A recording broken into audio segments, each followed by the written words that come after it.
Furiosa, not Furiosa. Welcome back everybody, Matt the Matt here. Hope you're doing well. So we have a new movie out this weekend, Furiosa, a Mad Max Saga. This is a prequel to Mad Max Fury Road that came out in 2015, already been 9 years. Wow. That had Tom Hardy and Charlize Theron in the movie.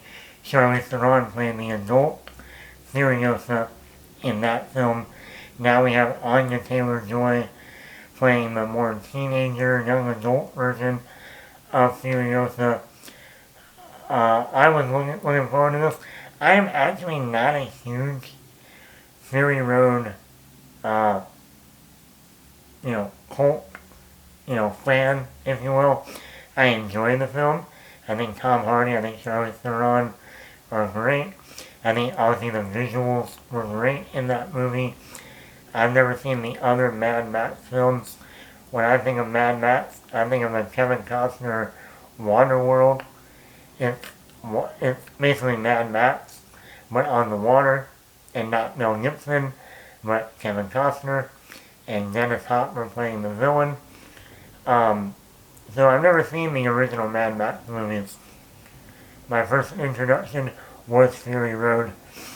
So I was looking forward to Furiosa, but I also wasn't. My main reason for seeing this movie was Anya Taylor-Joy, Chris Hemsworth, of course.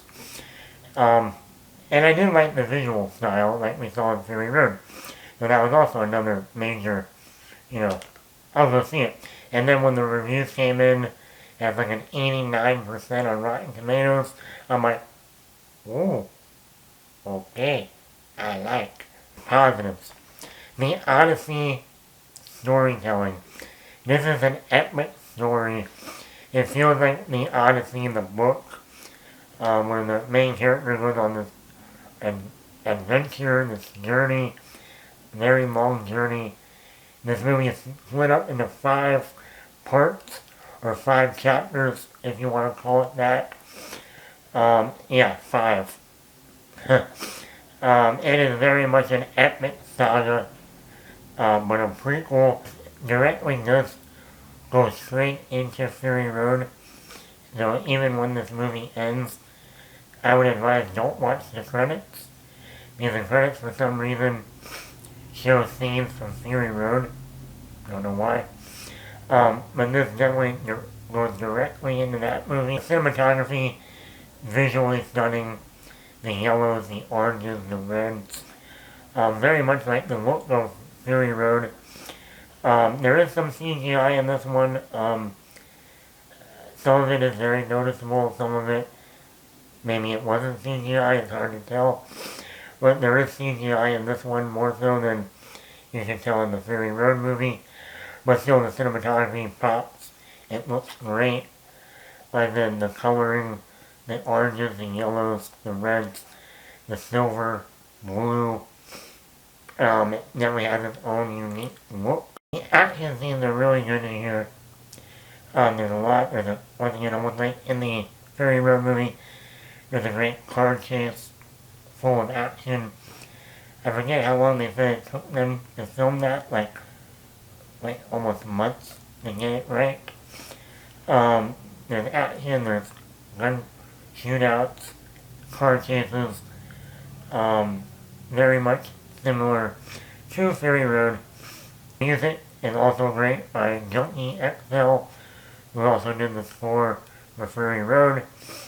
In terms of the acting, the one thing I'm going to say is very surprising even for me was Anya Brown plays the child Furiosa. She is in a lot of this movie. She is in more than half of this movie. I was watching this movie going, when is Anya Taylor-Joy going to show up in this movie? Because all the marketing has been Anya Taylor-Joy. And Anya Brown is just excellent in this movie. A complete unknown actress. She's in more than half of this movie. And I could have seen a whole movie with her, which also makes it even more interesting in terms of the generations of Furiosa from Aaliyah Brown, Anya Taylor-Joy, to Charlize Theron in Fury Road. But she really handled the scenes at the beginning, scenes with Chris Hemsworth, scenes uh, just on her own. Very good young actress. Anya Taylor-Joy, she's been a fan of mine since The Witch, 9 years ago. She keeps doing movies, whether it's Split, Glass, The Menu, The Northman, Thoroughbreds, Queen's Gambit. She is a chameleon. She just gets in a role, takes the role, and just completely delves into it, completely becomes that character that you forget, oh yeah, this is the same actress that was just in The Northman, or this is the same actress that was in Split, or, The Queen's Gambit, or whatever. And then you even realize, even comparing this now to Charlize Theron in Fury Road, you can, at a certain point in the movie, you cannot tell the difference between Anya Taylor-Joy and Charlize Theron. Anya Taylor-Joy literally becomes a chameleon and just becomes Charlize Theron. Not mimicking her, not the same voice. It's just, she just becomes that character so perfectly that it's like merging both actresses together into this character. It's mesmerizing. And like I said, Anya Taylor-Joy doesn't even show up till more than halfway through the movie, and she still commands the screen. Chris Hemsworth is having a blast in this movie as the villain, Dementis, cool name. He is eating up the scenery in every scene he's in.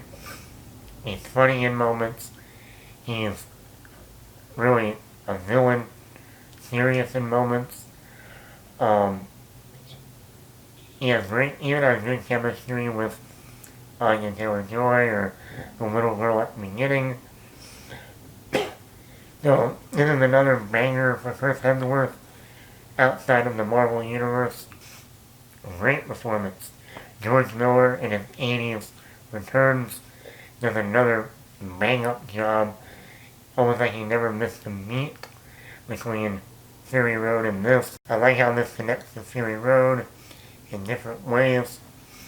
I actually prefer this film over Fury Road because you get the action, but you also get a lot of character development, a lot of character moments, some quieter moments.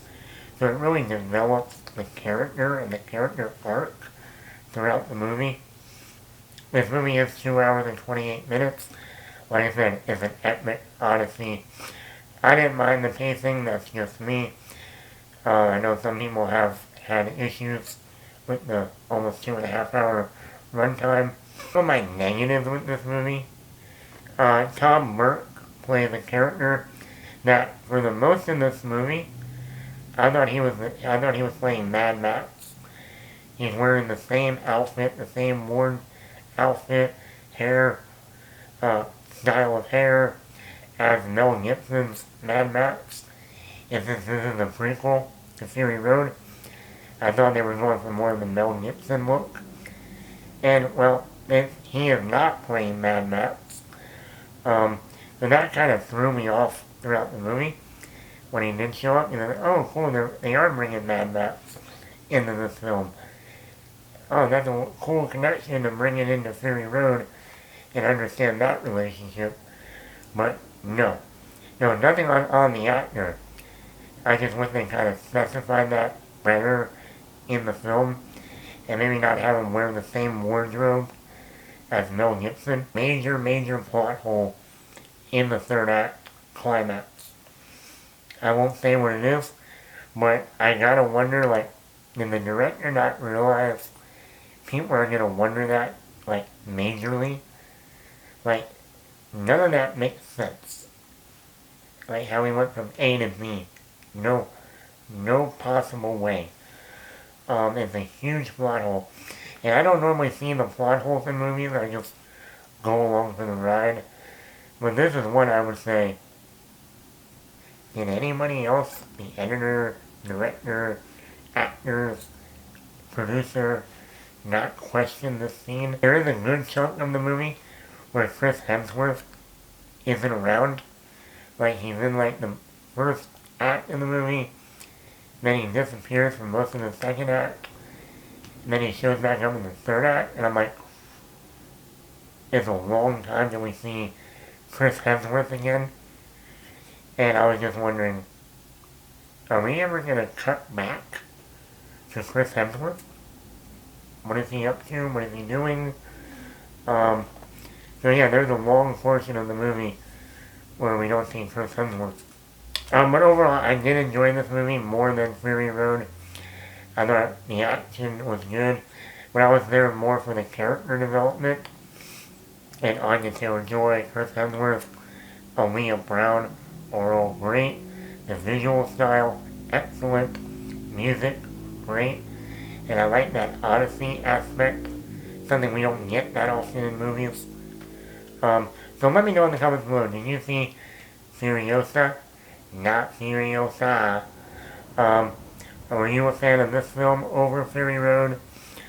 I do think, though, if do not watch the credits when Furiosa ends, if they start showing scenes from Fury Road, I would recommend watch Furiosa, then watch Fury Road, the movie. Do like a great double feature. It will flow perfectly.